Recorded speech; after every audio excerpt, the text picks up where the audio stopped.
अदी अदी तू घणो सोच न, जेको फैसलो न असां तो लाइ कयो आ उहो ई तुंहिंजी भलाईअ में आ। नादर चांहि बि न पीती, ईअं ई हलियो वियो। अलाए पूरी राति उनखे निंड ईंदी अलाए न।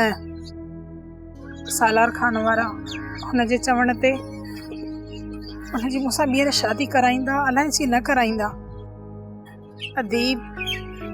अदी नादर केॾो परेशान हूंदो, हू मुंहिंजे करे परेशान हूंदो।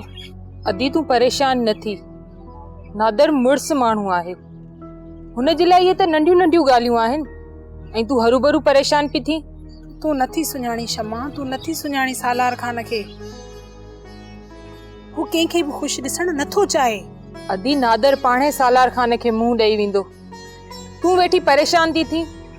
शमा तूं छा थी समझी त छा सालार खान नादर खे ॿीहर शादी करण जी इजाज़त ॾींदो?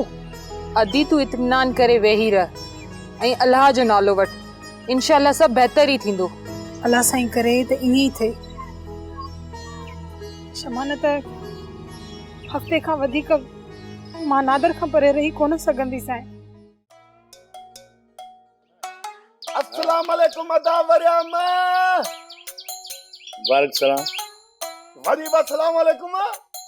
दे खबर नौ मुसलमान थियो न न बाबा, सलाम हिकड़ो दफ़ो कबो आहे, उन जे करे ॿियो दफ़ो सलाम ठुप ई न कंदुसि। ठीक आहे। वालेकुम सलाम। अदा वरियाम मुबारक अथई। वरी छाजी मुबारक आ? बाबा वरी बि मुबारक अथई। बाबा थियो छा आहे? छाजी मुबारक तो दी ॻाल्हि बि कर न। हरू भरू जी बि मुबारक अथई। थियो छा आहे तोखे? पहिरें सलामनि जा ढेर, हाणे मुबारकुनि जी लेन। छा थियो अथई? बाबा जी शादी आहे। मुंहिंजो मतिलब त बाबा मुंहिंजी शादी कराइण लाइ राज़ी थी वियो आहे। हा हा ॿुधम मुबारक अथई, तुवारो मुहांडो बि मोड़ ॿधंदो। पर इहो त ॿुधाए, शादी करी कंसां तो? कुंवार सां। ॾे ख़बर इहा कुंवार कंहिंजी धीउ थींदी? तो जहिड़े निक में खे संग ॾींदो केरु? इहा मूंखे ख़बर कोन्हे का वरियाम, पर तूं मूंखे कुंवार ॻोल्हे। तोसां अखियुनि वारी त का छोकिरी शादी कंदी कोन, नाबीन हुजे त खणी हा करे।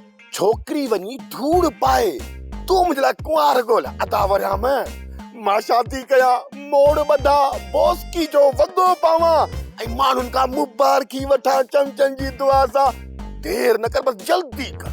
हा हाणे सम्झम, तुंहिंजे लाइ को टी दुनिया जो माण्हू हथ कयां।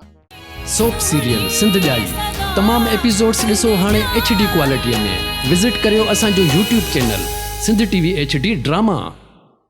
सब्सक्राइब कयो असांजो official YouTube channel Sindh TV HD drama ऐं वधीक अपडेट लाइ बेल आइकन खे क्लिक करियो।